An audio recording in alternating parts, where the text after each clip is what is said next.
अगला वंश जो है वो शुंग वंश। शुंग वंश जो है इसकी स्थापना पुष्यमित्र शुंग ने मौर्य वंश के अंतिम शासक बृहद्रथ की हत्या करके की थी।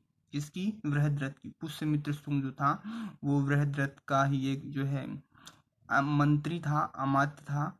इसने जो है इसकी हत्या करके और जो है मगध के सिंहासन पर बैठ गया था। उसने 2 बार अश्वमेध यज्ञ किया। किसने? पुष्यमित्र शुंग ने। अग्निमित्र, ज्येष्ठमित्र, भद्रक, भागवत, देवभूति अन्य शासक हुए हैं। 33वीं पूर्व देवभूति को उनके अमात्य वासुदेव ने सिंहासन से उतार दिया और जो है खुद गद्दी पर बैठ गया। तो इस तरह से शुंग वंश का क्या हो गया? अंत हो गया। इसके बाद में अगला है सातवाहन वंश। कौन सा है? सातवाहन वंश। सातवाहन वंश जो है ये आंध्र में सिमुक नामक व्यक्ति ने 60 ईस्वी पूर्व में सातवाहन वंश की स्थापना की। ध्यान रखें, किसने? सिमुक नामक व्यक्ति ने।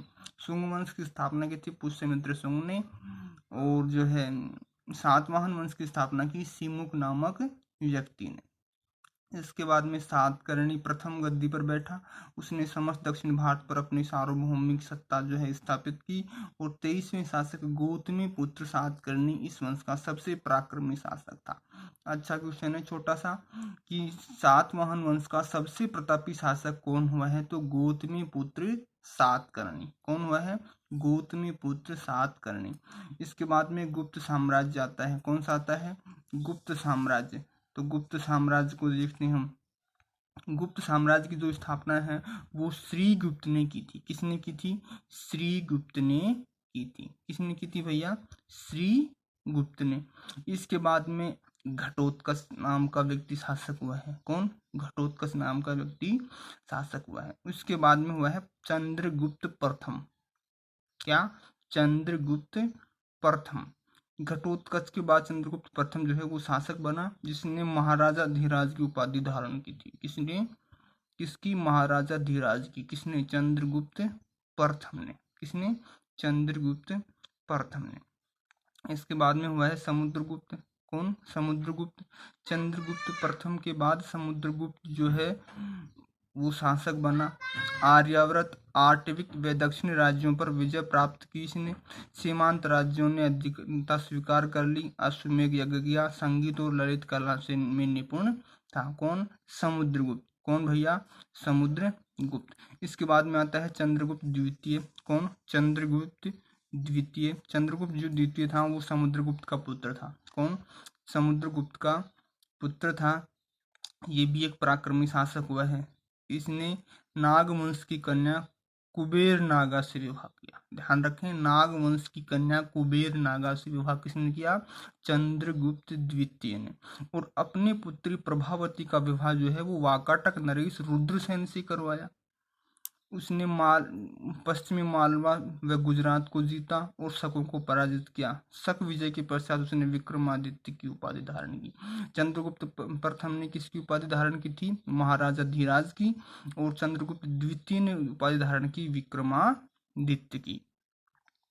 इसके बाद में कुमार गुप्त महेंद्रादित्य। कौन? कुमार गुप्त महेंद्रादित्य। चंद्रगुप्त द्वितीय का पुत्र कुमार गुप्त भी एक पराक्रमी शासक था। इसे ही नालंदा विश्वविद्यालय का संस्थापक माना जाता है। छोटा सवाल बनता है, नालंदा विश्वविद्यालय का संस्थापक किसे माना जाता है? तो कुमार गुप्त महेंद्रादित्य को। किसको?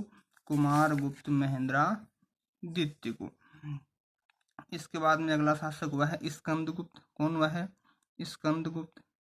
जूनागढ़ अभिलेख से ज्ञात होता है कि स्कंदगुप्त ने हुणों को बुरी तरह से पराजित किया था। गुप्त वंश की सांस्कृतिक उपलब्धियां। तो ये थे सभी गुप्त वंश के शासक। अब इसकी सांस्कृतिक उपलब्धियां कि गुप्त वंश में कौन कौन सी उपलब्धियां हासिल हुई। तो गुप्त काल में साहित्य की अत्यधिक उन्नति हुई। किसकी? साहित्य की अत्यधिक उन्नति हुई। साहित्य ने अत्यधिक विकास किया। इस युग में कालिदास जैसे महान कवि और नाटककार हुए जिसने रघुवंश, मेघदूत, अभिज्ञान शाकुंतलम नामक ग्रंथ लिखे। आर्यभट्ट, वराहमिहिर तथा ब्रह्मगुप्त जैसे महान ज्योतिषज्ञ व गणितज्ञ भी इसी काल में हुए। इस काल में वास्तुकला, मूर्तिकला, चित्रकला, संगीत कला के क्षेत्रों में अभूतपूर्व उन्नति हुई। गुप्तकालीन समाज कि गुप्तकालीन समाज क्या है। तो गुप्तकालीन समाज जो है वो भी मौर्य काल की तरह 4 वर्णों में विभक्त था। 4 वर्ण कौन कौन से? ब्राह्मण, क्षत्रिय, वैश्य और शूद्र। स्त्रियों का समाज में महत्वपूर्ण स्थान था। कोई भी धार्मिक कार्य होता तो उसमें स्त्री की उपस्थिति अनिवार्य होती थी। बिना स्त्री की अनुपस्थिति की जो है धार्मिक कार्य संपूर्ण नहीं हो पाते थे। पर्दा प्रथा नहीं होती थी उस समय। कौन सी? पर्दा प्रथा नहीं होती थी। तो ये था गुप्त वंश का समाज। अब इसमें छोटे छोटे कुछ क्वेश्चन हैं। गुप्त संवत जो है वो किसने चलाया?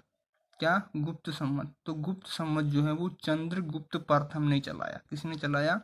चंद्रगुप्त प्रथम ने चलाया। और कब चलाया? 319 से 320 ईस्वी में। 319-20 ईस्वी में जो है चंद्रगुप्त प्रथम ने एक संवत चलाया जिसे कहा गया गुप्त संवत। इसके बाद में गुप्त वंश के शासक समुद्रगुप्त को, किसको? समुद्रगुप्त को भारत का नेपोलियन कहा जाता है। गुप्त वंश के किस शासक को भारत का नेपोलियन कहा जाता है? तो आंसर आएगा समुद्रगुप्त को। और एक और क्वेश्चन बनता है कि मौर्यों द्वारा निर्मित सुदर्शन झील का जीर्णोद्धार किसने करवाया? तो किसने करवाया? स्कंदगुप्त ने। किसने करवाया? स्कंदगुप्त ने। तो इस तरह से ये आपका गुप्त वंश जो है ये संपूर्ण होता है। और इसमें छोटे छोटे जो भी क्वेश्चन हैं वो ध्यान से देख लेंगे।